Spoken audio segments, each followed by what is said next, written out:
video kung paano natagpuan at sunduin ng live itong si Miss Shera De Juan ng ilan sa mga kapulisan ng QCPD. Abay, viral ngayon. So, pag-usapan natin yan. But before that, if you haven't subscribed yet to my YouTube channel, please don't forget to like, share, and subscribe at i-hit mo na rin ang notification bell for more updates. Matapos nga ang 19 na araw kung saan nawala bigla ang missing bride-to-be, kung saan sinasabi ng ilang mga news na natagpuan na daw ito sa Ilocos region nitong ating dito po sa Pilipinas. No? Ibig sabihin, tama po yung mga balita na hindi siya nakaalis ng bansa. Dito lang talaga siya sa Pilipinas. Ito lang talaga siya matatagpuan sa Luzon. Meron pong dalawang balita. Una, sinabi na tagpuan siya sa Ilocos region. Tapos meron din pong sinabi tong pulis na natagpuan na daw at papunta na ang mga kapulisan sa lugar ng Pangasinan. Sabi niya dito, panoorin natin to. Pakinggan po natin. Nga po kanina ay nakarating po ang mga personnel ng QCPD at yung mga relatives po ni Shera doon sa Sison, Pangasinan para po siya ay sunduin.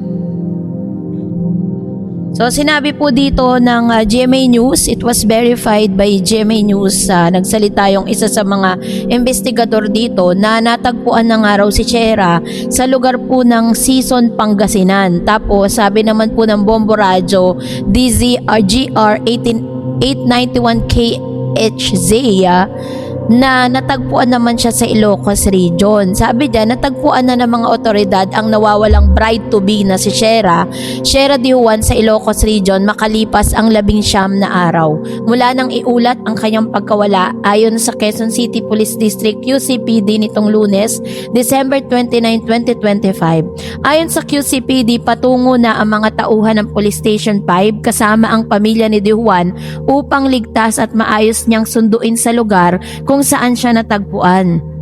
Si De Juan ay inulat na nawawala noong December 10 matapos umalis ng bahay upang bumili ng umano ng sapatos para sa kanyang kasal sa isang mall sa Quezon City at sa huling nakita sa isang waiting shed ng gasoline station sa North Fairview. Hindi na siya nakontak ng kanyang fiancé na si Mark RJ Reyes dahil naiwan umano sa bahay ang kanyang cellphone. Dahil dito, bumuo ang QCPD ng isang special investigation team noong December 15 at itinuring si Reyes bilang person of interest na ayon sa pulisya, nangangahulugang maaari lamang siyang may mahalagang impormasyon sa kaso at hindi itinuturing na suspect.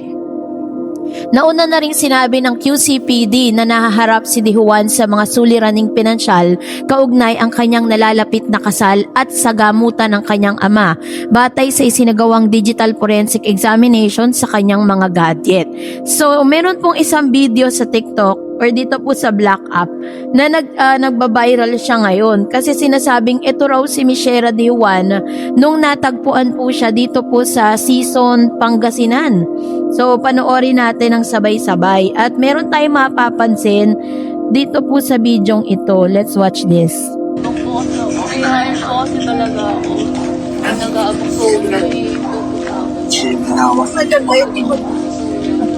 moving na madam. Moving na madam.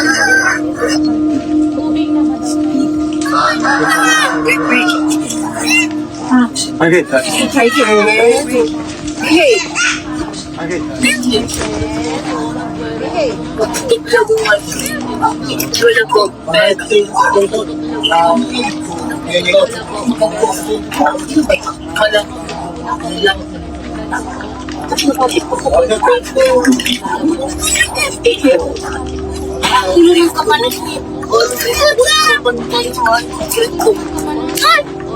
Paano mo ma-depend yung sarili mo kung Ingay ng bar. Sumunod kayo, step of importante kayo. Importante kayo. Mas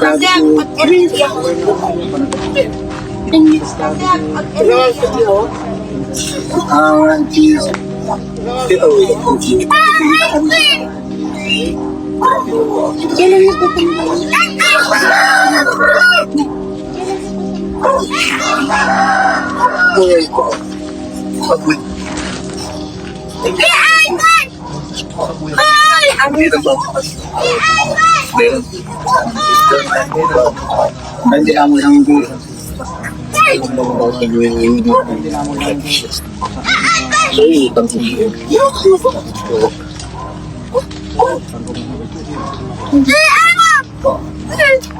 Kami bukan dia namanya malu.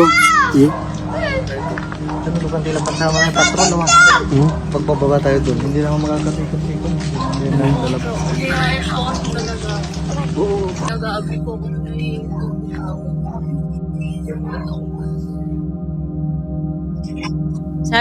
sabi po nung babae dito na hinihina lang si Shera De Juan kasi nung pinost po ito sa TikTok account or TikTok page, sinasabi po ng ilan doon na parang hindi sila naniniwala na siya si Shera De Juan dahil parang doon sa mga pictures is medyo may mataba ng konti. Ito kasi payat na. Pero kung i-analyze po natin, for 19 days po siyang nawawala.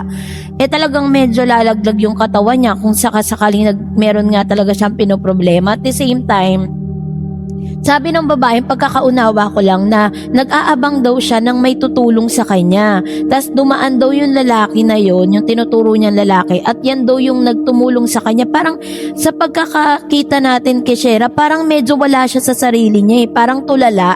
Tapos parang parang wala talaga siya sa sarili. So which means talagang siguro ito talaga yung pinaka-reason or kung totoo man na ito nga si Shera De Juan, kasi narinig po natin na parang nagpapanggasinan yung yung nasa paligid niya, no. Parang feeling ko talagang totoo nga na natagpuan siya sa lugar na to. Totoo nga na ito si Shera. Meron din nagsasabi na hindi raw yun si Shera. So dalawa yung opinion ng mga netizen, pero kinumpirma naman po ng kapulisan na natagpuan na nga po siya sa Pangasinan, na siya po ay sinundo na po ng kanya pong mapapangasawa na si RJ dahil kinuha na siya ng mga kapulisan at dinala po dun sa police station dun sa Sison, Pangasinan para dun po sila magkita ni RJ. Pero hanggang sa ngayon ay wala pa pong nilalabas, parang blackout news pa patungkol dito. Maliban dito po sa sinabi po nung pulis na nung in-interview po siya ng 24 oras, makikita natin sa video na medyo payat na siya. At ikukumpara po natin yung sapatos na daladala ni Miss Shera De Juan doon po sa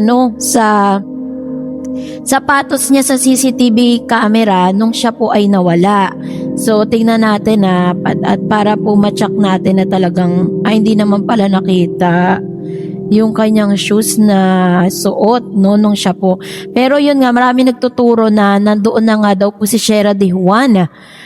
At base po sa mga po nila ebidensyang inilabas ay feeling natin parang yun nga wala sa sarili si Shera. At parang meron talaga siyang dinadala, no? Tapos sabi niya dito sa kwento niya na nadaanan lang siya nung isang lalaking yun na yun ang tumulong sa kanya dahil nga mahiyain daw talaga si Shera. Sobrang mahiyain si Shera. Para po talagang makipag-usap sa iba, magtanong sa iba.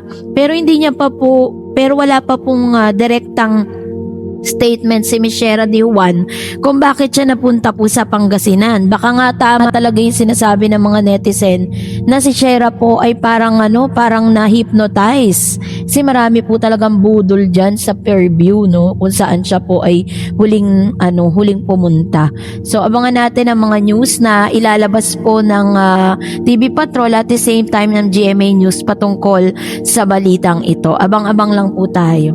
So that's it for today. For more videos and updates, please don't forget to like and subscribe, and please don't forget to follow my Facebook page, Dareds TV and Dareds channel. God bless everyone.